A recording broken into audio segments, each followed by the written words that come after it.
सच्ची भक्ति ही ईश्वर प्राप्ति का मार्ग है। जो मुझ में अटूट विश्वास और भक्ति करता है वह मुझे प्राप्त करता है। मन की शांति सबसे महत्वपूर्ण है। जो अपने मन को शांत कर लेता है वही सच्चा योगी है।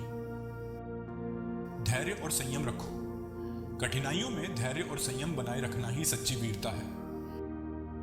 सबसे पहले खुद को जानो, अपनी आत्मा को जानो, यही सच्चा ज्ञान है।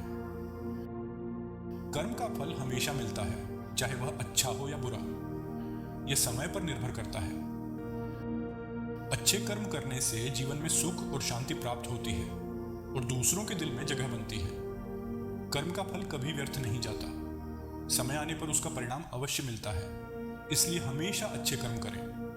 भक्ति के बिना जीवन अधूरा है, क्योंकि यही हमें सच्चे आनंद का अनुभव कराती है। नैतिकता और ईमानदारी ही सच्चे चरित्र की पहचान होती है, जो हमें जीवन के हर क्षेत्र में उन्नति दिलाती है।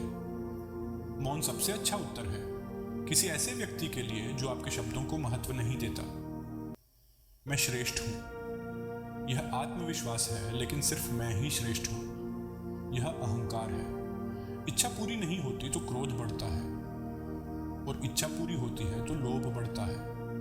इसलिए जीवन की हर स्थिति में धैर्य बनाए रखना। यदि मनुष्य शिक्षा से पहले संस्कार, व्यापार से पहले व्यवहार तथा भगवान से पहले माता पिता को पहचान ले तो उसके जीवन में कभी कोई परेशानी ही नहीं होगी। तुम उसके लिए शोक करते हो जो शोक करने के योग्य नहीं है, और फिर भी ज्ञान की बातें करते हो। बुद्धिमान व्यक्ति ना जीवित और ना ही मृत व्यक्ति के लिए शोक करते हैं। अहंकार तब जन्म लेता है जब हम यह भूल जाते हैं कि जो प्रशंसा हमें मिल रही है वह हमारे गुणों की होती है, न कि हमारी। भविष्य की चिंता छोड़ दो। वही ईश्वर जिसने आज तक तुम्हारा साथ दिया है वह कल भी तुम्हारी मदद करेगा। भगवान श्री कृष्ण कहते हैं कि इस संसार में कुछ भी समाप्त नहीं होता। हर अंत के बाद एक नई शुरुआत का इंतजार होता है। श्री कृष्ण कहते हैं कि जो व्यक्ति अपने मन पर नियंत्रण नहीं रखता उसका मन उसे नियंत्रित कर लेता है और वही उसका शत्रु बन जाता है। समय चाहे जैसा भी हो, मनुष्य को हमेशा अपने परिवार के साथ रहना चाहिए।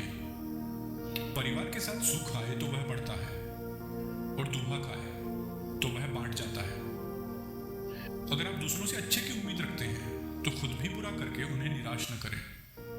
संकट की घड़ी में अपने भीतर की शक्ति को पहचानो, क्योंकि जो भीतर से मजबूत होते हैं वही बाहरी तूफानों से कभी नहीं टूटते। तुम्हारी कठिनाइयां तुम्हारे हौसले को परखने का माध्यम है, और यह तुम्हें असाधारण रूप से मजबूत बनाएंगे। समस्या चाहे जैसी हो, तुम उससे कहीं ज्यादा बड़े हो। जैसे पत्ते तूफान के बाद भी झड़ते नहीं, वैसे ही तुम भी हर कठिनाई के बाद मजबूत हो जाओगे।